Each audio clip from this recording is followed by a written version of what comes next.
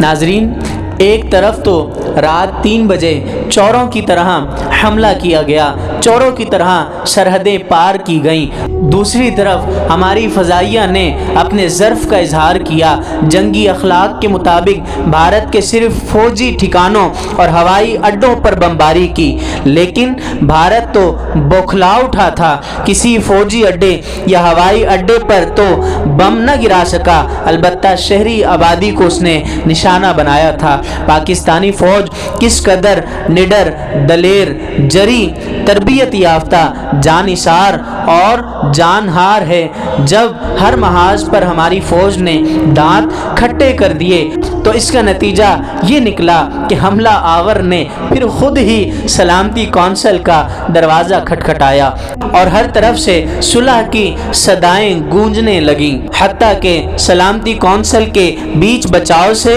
23 ستمبر کو جنگ بندی کا اعلان ہو گیا۔ اپنی ساری طاقت میدان جنگ میں جھونک دینے کے باوجود، اپنے کتنے ہی سورما مروا دینے کے باوجود اور اپنی کتنی ہی طاقت کھو دینے کے بعد بھی الحمدللہ بھارت 1 انچ آگے نہ بڑھ سکا، اس ملک پر تھوڑے سے حصے پر بھی قبضہ نہ کر سکا۔ ان کے کتنے ہزار سپاہیوں کا صفایا ہو گیا، ان کی بختر بند فوج کی کمر چونڈا کے میدان جنگ میں ٹوٹ گئی، ان کی ہوائی طاقت کو زبردست دھکا لگا تھا، سینکڑوں ہوائی جہاز تباہ ہو گئے تھے، ان کی بحری فوج نے گھٹنے ٹیک دیے، دوارکا کا راڈر پاک بحریہ نے تباہ کر کے رکھ دیا۔ اب اگر بھارتی حکمران صلح کا دروازہ نہ کھٹکھٹاتے تو کیا کرتے؟ گویا 6 ستمبر 1965 عہد حاضر کی تاریخ میں ایک نشان راہ کی حیثیت سے ابھرا۔ یہ تاریخ پاکستان کا بالخصوص اور تاریخ اسلام کا بالعموم ایک زرعی ورق ہے۔ وہ دنیاوی دماغ جو فتح و شکست کے اندازے سے مادی وسائل کے پیمانوں سے لگانے کے خوگر تھے، انگشت بدنداں رہ گئے، کیونکہ روس، امریکہ اور فرانس کے فولاد اور بارود میں ڈھلا ہوا بھارتی بھوت پاکستان کو ہڑپ کرنے کے لیے آگے بڑھا تو دیکھتے ہی دیکھتے ان کے پاؤں زخمی ہو گئے، بازو کٹ گئے اور ناک اڑ گئی۔ ننھے منھے پاکستان نے اپنے سے 5 گنا طاقتور دشمن کے جسم میں دانت کاٹ دیے، سامراجیوں کے اندازے غلط نکلے اور ایک دفعہ یہ حقیقت پھر دنیا کے سامنے گویا واضح ہو کر آ گئی کہ ہار جیت کا انحصار سامان جنگ یا فوج کی کثرت اور قلت پر نہیں، بلکہ اس کا دار و مدار جذبہ ایمان پر ہوتا ہے، اور اکثر تھوڑی جماعت زیادہ آدمیوں پر غالب آ جاتی ہے۔ اور دنیا نے دیکھ لیا کہ عقیدے اور ایمان کی حرارت نے فولاد کو پگھلا ڈالا، اور جب عشق آگ میں کودا تو وہ آگ بے اثر ہو گئی۔ اس میں کوئی شک نہیں کہ جنگ کے جو مہیب بادل ہمارے سروں پر منڈلا رہے تھے، تاش قند کی ہوا ان بادلوں کو اڑا کر لے گئی، لیکن اس حقیقت کو ہم کبھی فراموش نہیں کر سکتے کہ ہمارا واسطہ ایک ایسے دشمن سے ہے جو کسی عہد و پیمان اور اصول و آئین کا پابند نہیں ہے۔ اس کا ماضی